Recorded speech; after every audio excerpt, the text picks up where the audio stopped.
नमस्कार, आप देख रहे हैं राष्ट्र प्रथम और मैं हूं आपके साथ में शोभित पाठक। रुक करते हैं महत्वपूर्ण सुर्खियों पर। आज से बिहार के 2 दिवसीय दौरे पर अमित शाह। सीमांचल में पार्टी के लिए वोट बढ़ाने और घुसपैठियों को भगाने पर रहेगा जोर। बिहार में नई सरकार में बदला कई नेताओं का पता। तारकिशोर प्रसाद और रेणु देवी को मिला आवास। अमित शाह के बिहार आने से पहले जेडीयू ने शेयर किया था पीएम मोदी का बयान, पूछे 5 सवाल। गोपालगंज में पूर्व वार्ड सचिव की हत्या मारकर धान के खेत में फेंका गया, उनको भीड़ ने पुलिस पर किया हमला। और पटना में केदारनाथ के तट पर दिखेगा नजारा, दुर्गा मां के साथ गंगा नदी का भी कर सकेंगे दर्शन। अब खबरें विस्तार से। केंद्रीय गृह मंत्री अमित शाह आज से बिहार के सीमांचल एरिया में अपने 2 दिवसीय दौरे पर पहुंचे। वह पूर्णिया के चूनापुर हवाई अड्डे पर सुबह 10 बजे उतरे और वहां से सीधे पूर्णिया के इंदिरा गांधी स्टेडियम पहुंचे। सुबह 11:30 बजे से उनकी जनसभा रैली हुई। यहां जनसभा को संबोधित करने के बाद वो सीधे पूर्णिया के चूनापुर हवाई अड्डे वापस पहुंचे और वहां से हेलीकॉप्टर के जरिए किशनगंज पहुंचे। किशनगंज से शाम 4 बजे माता गुजरी विश्वविद्यालय में बिहार बीजेपी के पदाधिकारियों के साथ उन्होंने बैठक की।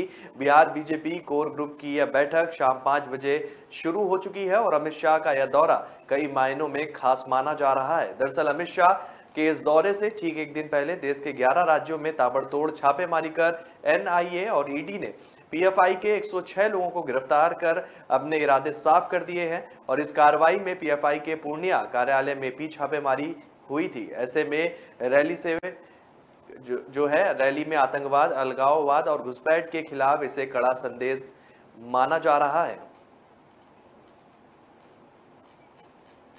बिहार में सरकार बदलने के साथ ही अब नेताओं के जो है पते भी बदलने लगे हैं। बिहार विधानसभा सचिवालय ने प्रदेश के पूर्व उप मुख्यमंत्री तारकिशोर प्रसाद और रेणु देवी समेत 35 लोगों को नए आवास प्लाट उपलब्ध कराए। विधानसभा सचिवालय के मुताबिक कई विधायकों को 2 साल कार्यकाल बीत जाने के बाद भी आवास नहीं मिला था। इसी को ध्यान में रखते हुए यह कार्रवाई की गई है। गुरुवार को विधानसभा अध्यक्ष अवध बिहारी चौधरी ने पूर्व मंत्रियों समेत कुल 35 लोगों को आवास आवंटित किए और इसमें पूर्व उप मुख्यमंत्री तारकिशोर प्रसाद को 2M स्ट्रैंड रोड और रेणु देवी को 1 पोलो रोड आवास आवंटित किया गया है। इनके अलावा नितिन नवीन को B342 वैली रोड और जीवेश कुमार को 1+2 bank hoarding road, Pramod Kumar को R101 न्यू पुनाईचक का आवास आवंटित किया गया है। आपको बता दें कि वही विधायकों में रामानुज प्रसाद को 3 हार्डिंग रोड और आबिदुर रहमान को 23 से 60 नेहरू पथ आवास आवंटित किया गया है। विधानसभा सचिवालय को भवन निर्माण विभाग से जो 28 आवास मिले थे उसे अलग अलग विधायकों को दिया गया है। इन सभी 28 को वीरचंद पटेल पथ में बने आवास में शिफ्ट होना है। विधानसभा सचिवालय ने बताया कि कई विधायकों के कार्यकाल के 2 साल पूरे होने के बावजूद उन्हें आवास नहीं आवंटित हुआ और इसको लेकर उन्हें कई बार आपत्ति भी जताई थी। विधायकों का कहना था कि सरकारी आवास न मिलने के कारण उन्हें हमें कई परेशानियों का सामना करना पड़ा था। केंद्रीय गृह मंत्री अमित शाह के किशनगंज और पूर्णिया दौरे को लेकर बिहार में सियासी हलचल तेज है। जेडीयू और आरजेडी के नेता लगातार बयानबाजी भी कर रहे हैं तो वहीं बीजेपी भी पलटवार कर रही है। इधर अमित शाह की यात्रा पर जेडीयू ने प्रधानमंत्री नरेंद्र मोदी का एक पुराना वीडियो भी शेयर किया। पीएम मोदी के भाषण वाले वीडियो को जेडीयू संसदीय बोर्ड के अध्यक्ष उपेंद्र कुशवाहा ने अपने ट्विटर अकाउंट पर शेयर किया। वहीं दूसरी ओर अमित शाह के बिहार दौरे को लेकर डिप्टी सीएम तेजस्वी यादव ने भी निशाना साधा है।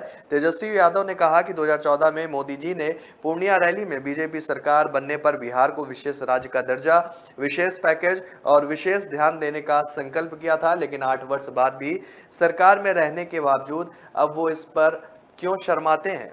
क्या कल गृह मंत्री पूर्णिया में इस पर बात करना चाहेंगे? केंद्र सरकार एवं गृह मंत्री जी बताएं कि वो बिहार को विशेष राज्य का दर्जा देंगे या नहीं। क्या उनके आने के बाद जो है लोगों को मदद की आस है वो उनको मिल सकती है या नहीं? बिहार के गोपालगंज में एक पूर्व वार्ड सचिव की घर से बुलाकर चाकू गोद कर निर्मम हत्या कर दी गई। घटना नगर थाना क्षेत्र के तिरविरवा गांव की है। मृतक की जावेद अली के रूप में पहचान की गई है, जो तिरविरवा गांव निवासी हबीब मियां का पुत्र बताया गया है। हत्या के पीछे पुरानी रंजिश की बात बताई जा रही है। सुबह गांव में धान के खेत से लाश मिली तो वहीं से हड़कंप मच गया। वारदात के बाद गांव में दो पक्ष के बीच तनाव का माहौल भी बन गया है। इधर घटना के बाद उग्र ग्रामीणों ने आरोपित के घर पर हमला कर दिया और इस दौरान एक युवक के सिर को फोड़ दिया गया। युवक को बचाने पहुंची टीम पर उग्र ग्रामीणों ने हमला कर दिया, जिसमें 3 पुलिसकर्मी समेत 4 लोग भी घायल हुए। सभी को इलाज के लिए सदर अस्पताल भर्ती कराया गया। राजधानी पटना में पंडाल और दुर्गा पूजा की तैयारी जारी है और इस बार गोरिया मठ में केदारनाथ मंदिर की थीम पर नहीं बल्कि मंदिर से जुड़ी धार्मिक परंपरा को भी श्रद्धालुओं को दिखाने का प्रयास किया जाएगा। Doctor Dharmendra friends club Durga Puja समिति की ओर से इस बार उत्तराखंड के केदारनाथ मंदिर के तर्ज पर पंडाल का निर्माण किया जा रहा है। यहाँ पंडाल के साथ साथ मूर्ति भी काफी आकर्षक दिखने वाली है। समिति के कोषाध्यक्ष सुनील कुमार ने बताया कि यहाँ मां दुर्गा के बगल में भगवान भोले शंकर की प्रतिमा भी बनाई जा रही है, जो शिव शक्ति का रूप है। भगवान भोलेनाथ की जटा पर मां गंगा विराजमान रहेंगी और गंगा के मुख से पानी भी निकलता रहेगा। प्रतिमा के आगे एक सरोवर का निर्माण किया जा रहा है, जो दर्शाएगा कि भगवान भोलेनाथ की जटा से गंगा नदी निकल रही है। बताया गया है कि समिति की ओर से पूजा पंडाल में 3 दिन सप्तमी, अष्टमी और नवमी के दिन शाम में गंगा आरती होगी। गंगा आरती के लिए 10 ब्राह्मण विधिवत रूप से आरती कर पाएंगे। सुनील कुमार ने कहा कि हम लोग सिर्फ केदारनाथ मंदिर की थीम नहीं दे रहे हैं बल्कि मंदिर से जुड़ी धार्मिक परंपराओं को भी श्रद्धालुओं को दिखाने का प्रयास कर रहे हैं। पंडाल का निर्माण पटना के ही कारीगर कर रहे हैं। पंडाल के निर्माण में 4 लाख रुपए खर्च किए जा रहे हैं और इसकी ऊंचाई 55 फीट और चौड़ाई 35 फीट होगी। पंडाल से ज्यादा आकर्षक यहाँ की प्रतिमा होगी, जिसे छत्तीसगढ़ के मूर्तिकार बना रहे हैं। दुर्गा प्रतिमा की ऊंचाई 18 फीट होगी। तो रुक रहे हैं छोटे से ब्रेक के लिए। ब्रेक के बाद जल्द हाजिर होंगे।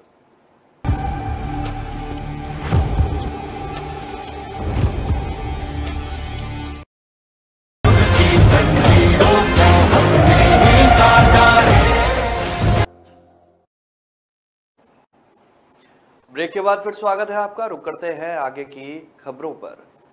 जल्द ही बिहार को लेकर एक नई परंपरा देखने को मिल रही है। बिहार में हत्याकांड की घटना को अंजाम दिया गया, जहां रीगा थाना क्षेत्र के पिपरा गांव के वार्ड नंबर 3 में घर में घुसकर बाप बेटे की हत्या कर दी गई। 4 की संख्या में लोग घर में घुसे और चाकू से गोदकर मौत के घाट उतार दिया गया। घटना जो है रात 11 बजे की बताई जा रही है। मृतक में 55 वर्षीय आस नारायण दास और उनका 16 वर्षीय पुत्र शिवम कुमार है। सुबह पुलिस मौके पर पहुंची और मामले की जांच शुरू की गई। परिजनों का कहना है कि हर दिन की तरह पिता पुत्र दोनों सोए हुए थे। आस नारायण दास घर के दरवाजे के पास सोए थे। गांव के ही नागेंद्र दास का पुत्र उदय दास और अन्य 3 लोगों ने मिलकर चाकू मारा है। पिता को बचाने पहुंचे पुत्र शिवम कुमार को भी लोगों ने चाकू मार दिया। पिता पुत्र दोनों की घटनास्थल पर ही मौत हो गई। शोर होने पर जब मौके पर आस नारायण दास की पुत्री क्षेमा कुमारी पहुंची तो उसे भी पीठ में चाकू मारा गया, जिससे वह बुरी तरह जख्मी हो गई। स्थानीय लोगों की मदद से उसे इलाज के लिए सीतामढ़ी सदर अस्पताल में भर्ती कराया गया है, जहां उसका इलाज किया जा रहा है। बिहार लोक सेवा आयोग ने लेक्चरर लिखित परीक्षा ऑब्जेक्टिव के प्रवेश पत्र जारी कर दिए हैं। वे कैंडिडेट्स जिन्होंने इस परीक्षा के लिए आवेदन किया हो, वे बीपीएससी की आधिकारिक वेबसाइट से एडमिट कार्ड डाउनलोड कर सकते हैं। ऐसा करने के लिए ऑफिशियल वेबसाइट का पता है online.bpsc.bihar.gov.in। बीपीएससी लेक्चर लिखित परीक्षा का आयोजन 27 सितंबर 2022 के दिन किया जाएगा और इस दिन ये परीक्षा दोपहर में 12 से 2 बजे के बीच आयोजित होगी और इस रिक्रूटमेंट एग्जाम के अंतर्गत इन विज्ञापन संख्याओं के अंतर्गत निकले पदों पर भर्ती होगी। Central selection board of constable Bihar ने पुलिस कांस्टेबल पदों के लिए होने वाली लिखित परीक्षा की तारीख साफ कर दी है। नोटिस में दी जानकारी के अनुसार जो है परीक्षा अपने तय समय पर की जाएगी, जिसको लेकर कांस्टेबल लिखित परीक्षा का आयोजन 16 अक्टूबर 2022 के दिन किया जाएगा। कैंडिडेट्स जो इस परीक्षा में बैठे रहे हों वे इस तारीख को अपने पास ये तारीख नोट कर सकते हैं। इसी तारीख के माध्यम से ये परीक्षा होना बताया गया है। आपको बता दें कि अभी सीबीएसई बिहार पुलिस कांस्टेबल लिखित परीक्षा के लिए एडमिट कार्ड रिलीज की तारीख भी साफ हो गई है और शेड्यूल के मुताबिक एडमिट कार्ड 30 सितंबर 2022 के दिन जारी होगा। कैंडिडेट्स अपने रजिस्ट्रेशन नंबर और डेट ऑफ बर्थ से एडमिट कार्ड डाउनलोड भी कर सकते हैं। भारतीय जनता पार्टी प्रदेश अध्यक्ष डॉक्टर संजय जायसवाल ने कहा कि नीतीश के आश्रम निर्माण में उनकी पार्टी पूरा सहयोग देगी। राजद साथ दे या न दे, भाजपा 2025 में 2/3 बहुमत के साथ सत्ता में आने के बाद भी उनके आश्रम का पूर्ण रूप से ख्याल रखेगी। उन्होंने कहा कि शिवानंद तिवारी ने नीतीश के भविष्य को लेकर राजद के प्लान का खुलासा कर दिया है। राजद जदयू के आपसी प्रेम और वफादारी के इतिहास देखते हुए यह तय है कि 2024 के बाद नीतीश के पास आश्रम में धूनी रवाने के अलावा कोई अन्य काम नहीं बचने वाला है। संजय ने आगे कहा कि जदयू के कई अधिकांश नेताओं का आत्मसम्मान अभी बचा है। ऐसे कार्यकर्ता अमित शाह की रैली में जरूर देखे जाएंगे। राष्ट्रीय जनता दल अध्यक्ष लालू प्रसाद यादव को किडनी का इलाज कराने सिंगापुर जाना है और इसके लिए उनका परिवार काफी समय से कोशिश कर रहा है, लेकिन कई मुकदमों में घिरे और कई मामलों में सजायाफ्ता राजद अध्यक्ष के लिए यह इतना आसान नहीं है। दरअसल उन्हें देश छोड़ने से पहले अलग अलग न्यायालयों से अनुमति लेनी है। बारी बारी से वे इस बारे में अनुमति हासिल करने में जुटे हुए हैं। कुछ दिन पहले लालू यादव की ओर से उनके वकील ने झारखंड की अदालत में विदेश जाने की अनुमति के लिए अर्जी लगाई थी। दरअसल राजद अध्यक्ष के खिलाफ चारा घोटाले के बड़े मामले झारखंड की कोर्ट में ही है। झारखंड की अदालत से अनुमति मिलने के बाद लालू यादव ने पटना की सीबीआई कोर्ट से अनुमति की अर्जी लगाई थी। पशुपालन घोटाला की सुनवाई कर रहे सीबीआई के विशेष जज महेश कुमार ने जो है उनको तारीख दी थी और उसी के अनुसार जो है अर्जी के माध्यम से वो आगे की प्रक्रिया को करना चाहते हैं। अब देखने वाली बात ये होगी कि जिस तरीके से अर्जी लगाई गई है उनको उस अर्जी मिलने में कितना समय लग सकता है।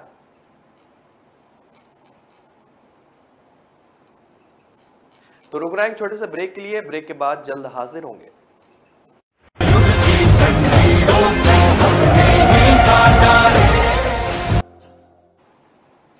ब्रेक के बाद फिर स्वागत है आपका। रुक करते हैं आगे की खबरों पर।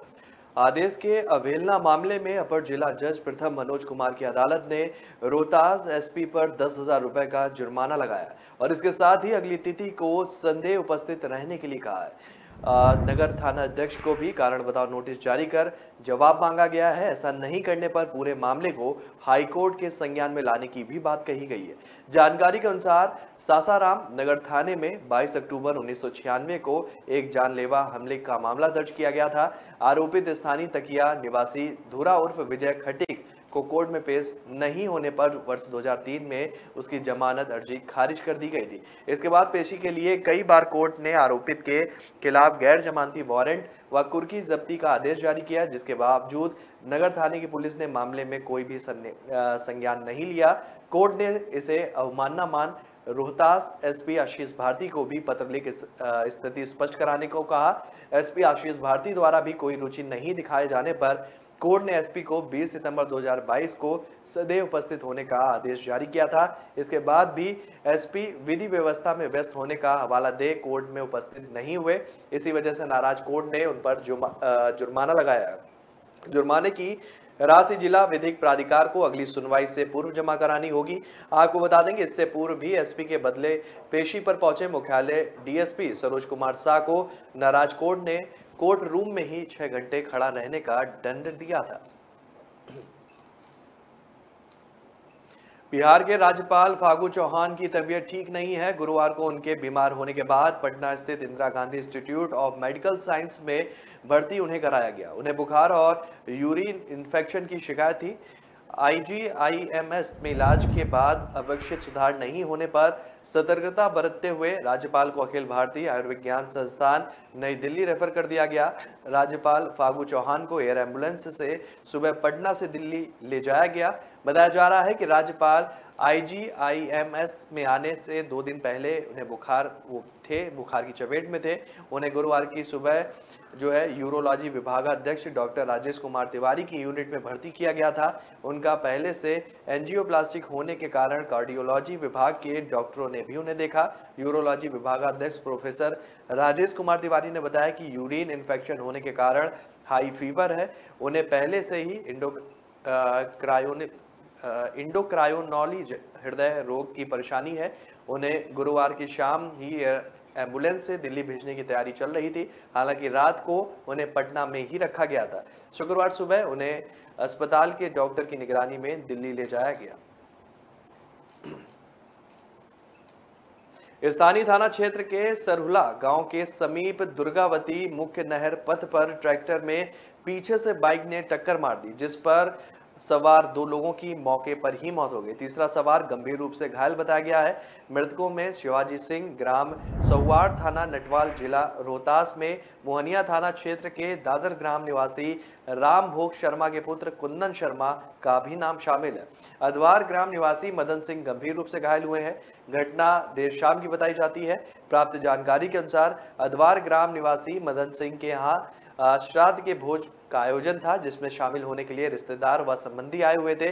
कुछ सामान लाने के बाद जो है उक्त तीनों लोग एक बाइक पर जा बैठकर बाजार जा रहे थे। इसी दौरान दुर्गावती मुख्य नहर पर सरहुला पुल के पास ईंट लदी ट्रैक्टर में जो है पीछे से टक्कर मार दी, जिससे बाइक पर सवार तीनों लोग सड़क पर गिर गए। आसपास के लोगों ने इसकी सूचना अधवार गांव व मोहनिया थाना पुलिस को दी। स्वजनों व पुलिस के पहुंचने पर तीनों को अनुमंडल अस्पताल लाया गया है। अस्पताल के उपाधीक्षक डॉक्टर विंध्याचल सिंह ने शिवाजी एवं कुंदन को मृत घोषित कर दिया, जबकि मदन सिंह को रेफर कर दिया गया है। स्वजन मदन सिंह को लेकर हायर सेंटर गए, जहां उसका इलाज किया जा रहा है। पुलिस ने दोनों मृतकों के शव को कब्जे में लेकर देर रात पोस्टमार्टम के लिए सदर अस्पताल भभुआ भेजा। घटना के बाद अधवार सौवाड़ में दादर गांव में कोहराम मच गया है। मृतकों में स्वजनों व रिश्तेदारों की चीख पुकार से अस्पताल का माहौल भी गमगीन हो गया। रहीमाबाद गांव में पत्नी को भगाने वाले प्रेमी की पीटकर हत्या कर दी गई। गुरुवार के बाद पुलिस ने शव का पोस्टमार्टम करा दिया। घटना को लेकर को नामजद भी किया गया। पुलिस आरोपी लकी को भी गिरफ्तार कर रहीमाबाद अपने परिवार के साथ के करनाल में मजदूरी करने गया था। उसका फुफेरा भाई बेगूसराय खोदा बंदपुर निवासी दीप कुमार भी मजदूरी करता था।